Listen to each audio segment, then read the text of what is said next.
In Azul Stained Glass of Sintra, you are drafting in much the same way you did in the original Azul, taking the same colour tiles from one of the factories or from the centre, also taking that first player token if you are the first player to take from the centre. The rules for placing onto your windows are a bit easier than they were in terms of placement rules in Azul. You simply move your glacier and then you can place underneath. When it comes to the bottom, you score everything to the right of one you've completed. You take your completed one, flip it over, and if you complete it a second time, you remove it from the game. The other option you have, which adds a nice touch to the game, is you can move your glacier back to the start rather than taking tiles. This really improves on the original game for me, because the original game you could sometimes math out who was going to have to take a load of tiles from the middle, and if they were going to have to take more than they need, and you could math that out. The added addition of having to move this glacier back and forwards, well, back and then forwards to place things, gives you another option and means that you're not always having to take a pile of a load of gems. Also smoothed out from the original game is the idea of negative points. Everyone's scoring on a centralised scoreboard, and rather than tracking negative points straight away, you have a little chart that you move down, and if you get to the bottom, then you take the -18 and move back up to the top. It just works a lot more smoothly than the original Azul. For me, Sintra is the slightly better game of the two.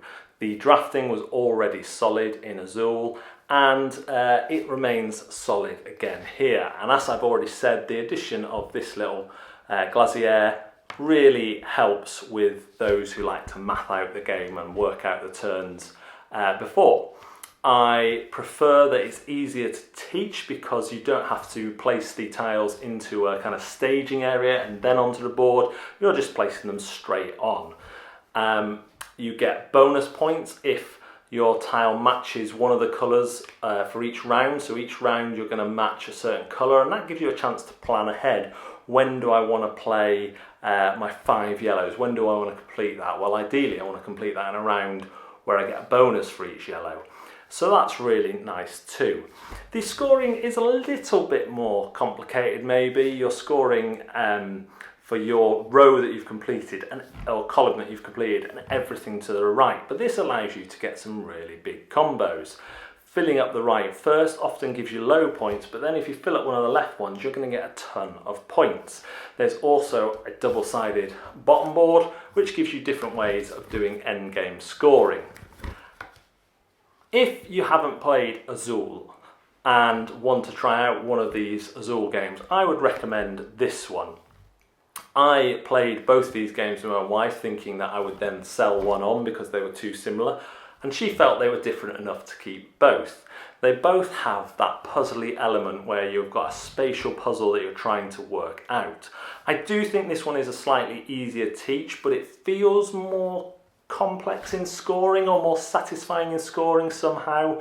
The combos feel more easier to achieve, and watching everyone's score go round without having to look at someone else's sheet is really good.